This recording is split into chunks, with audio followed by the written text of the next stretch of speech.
Are we in this thing? Is the melanin on? Yes, it is. Hey, what's up, everybody? This is your girl, Miss P. Hopefully you are doing fantastic. I'm doing well.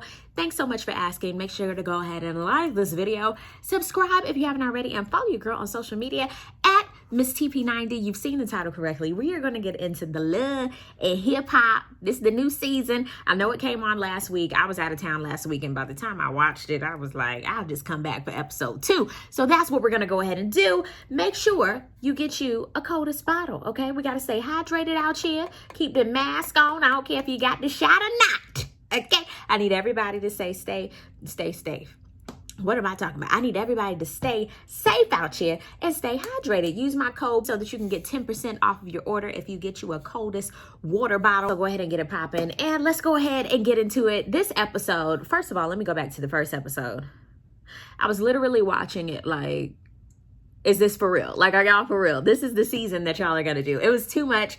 Episode 1, the editing, I don't know. I just didn't like it. I was just like, hopefully this gets better because this is a train wreck. I'm basing this on, of course, the pandemic, because a lot of these reality shows are coming from full-on pandemic where everybody was in the house and we couldn't do nothing, to now we're getting back out into the world. And so I'm gonna give them a little bit of time. Frost Bistro is a mess. Okay, pretty much they fighting up in the Frost Bistro. First of all, y'all ain't even got no customers and you fighting. That's probably what's wrong with them, okay? They got too many of their kids in there, all right, trying to run the show. You got one of your sons, he's the manager. The other one, he wipes stuff down. Baby girl, she's the bartender. And then they girlfriends, the two little boys' girlfriends, are hostesses and doing all other types of crazy shit. It's too much. There are too many chiefs, no Indians. And Adam's apple, Kurt, and Rashida, they're the main chiefs in charge. And yet they're letting them just frolic and do whatever. No, ma'am, absolutely not. And you fighting up in there? No, what are y'all doing? When it's too much family in a family business, it's not gonna work.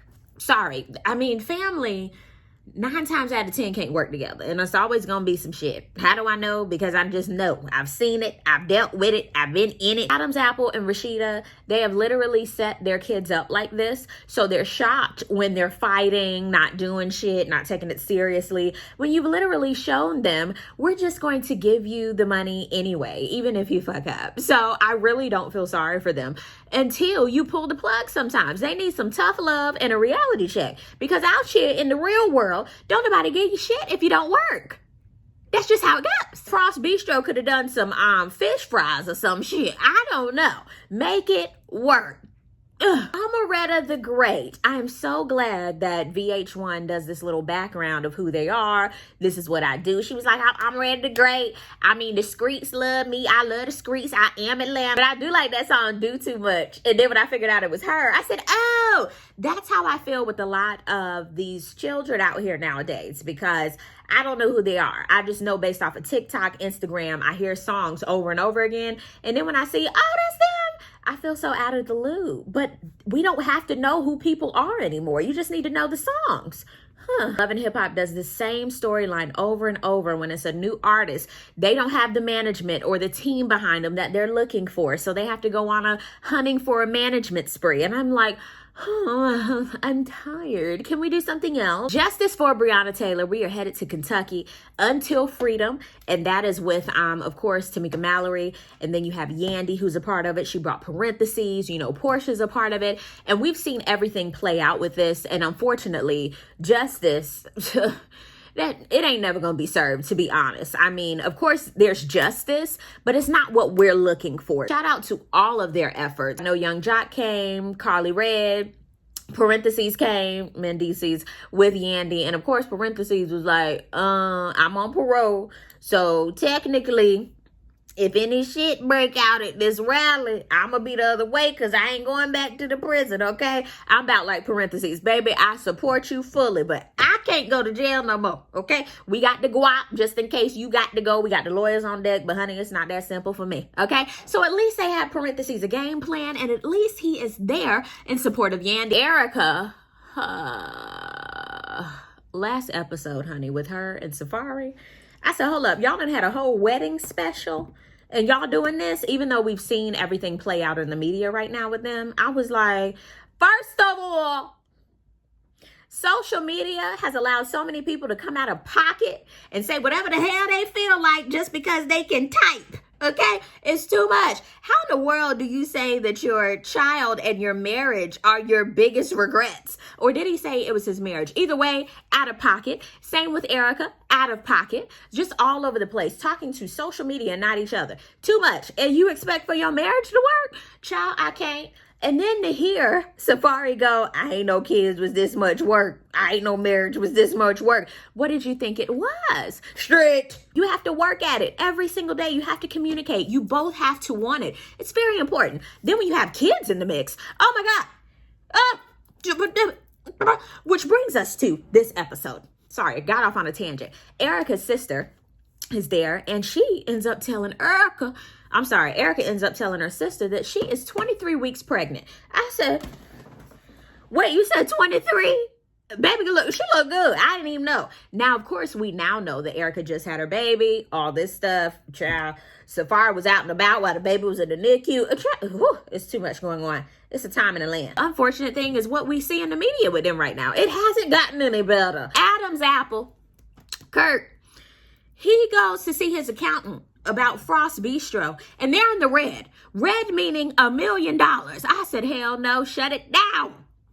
Shut it down. Talk about spoiled meat. And then here go Kurt talking about everything under the sun other than the inventory, the spoilage. The accountant looking at him like, nigga, I don't care about your kids being in the business. We need to talk about this coin, because if y'all ain't got no coin, you can't pay me. Omeretta is meeting with her mom. They doing like Taco Tuesday or whatnot. It's funny. You see these people all live. You see them doing everything, okay? And then they just in their house like you are, making tacos and going out to the porch, okay? Her and her mama sound and look just alike. I was like, oh my God, no wonder y'all are clashing, because y'all too much alike. Y'all can't hear each other. You think you're hearing yourself. So it was her mother and her mother's ex that made Omeretta and her siblings feel abandoned. Omeretta lost her biological father when she was only a baby. And her mama was like, so you want me to fill that void for your dad and I can't do it? And she was like, no, I don't remember that.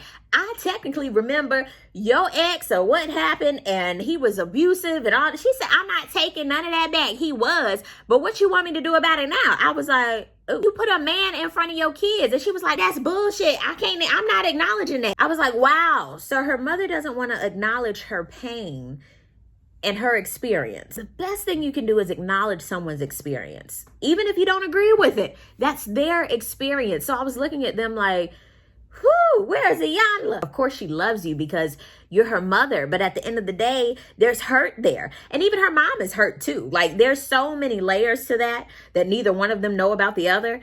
And they're just like this right now. And it's like, damn, I really hope before it's all said and done that they can have a better relationship. We at the Frost Bistro with all these grown ass kids, okay? And who made Kai the manager? But then we figure out Kai didn't even want to be a manager. That's the problem. You're putting people, grown ass people, in positions that they are not qualified for. They don't want to be in.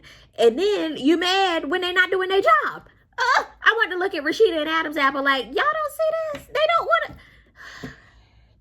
Kai need to be a manager at somebody's Foot Locker or something. Kirk Jr. looks like he makes good ribs. He could be the cook in the back. Those two girls, I don't know. Maybe Rashida can open up a beauty world or something. I don't know. Something up their alley, maybe. And their other little daughter, maybe bartending is her thing. Not at Frost Bistro, though. All Rashida doing, this make me want to take my wig off. This too much. Boop, boop, boop. Get him out of there. You keep saying there's a next time. You're going to have another. Oh my God, never mind. Y'all like insanity. The definition of insanity is doing the same shit over and over and over again. Their family loves to do that. I love to see the cast coming together for something good, such as the rally for Breonna Taylor. It's so heartbreaking, especially when they were showing her mother. And just to see the strength that she has. And I loved what Yandy was saying. And it was good to see Portia again in that role. But what Yandy was saying is sometimes we don't even think about the mother. Okay, we don't think about, like she was saying, who changed the diapers, who was paying for those EMT classes. Like, I was like, yes, Yandy, exactly. But she was making good points with, a lot of times as Black women, we go under the radar. It's so true. We didn't know about Breonna Taylor's death until 2 to 3 months later. The power of social media. Okay? Or it would have just gone under the radar. But do you know how many Black women and men have gone under the radar with their murders? There was no trial. There was no nothing. It's like, it's ridiculous. I do agree with Yandy that we do not have to go unnoticed. But at the same time, we have a long way to go until justice is served like we need it to be. All in all, it was good to see the rally. And yeah, it's just unfortunate at the end of the day. Even though it's good to see things, it's still unfortunate. She's still not here. You know what I'm saying? And so many countless others. But this episode in a whole, it had its good moments and it had its moments that made you go, what? But down below in the comment section, I would love to know, what did you think about this episode? Let's talk about it down below. I'm definitely going to do some shout outs for next episode. So get your comments in down below. Thank you guys so much for watching. I really do appreciate it. And we'll see you on the next video. Peace, love, and all that good stuff. God bless. Bye.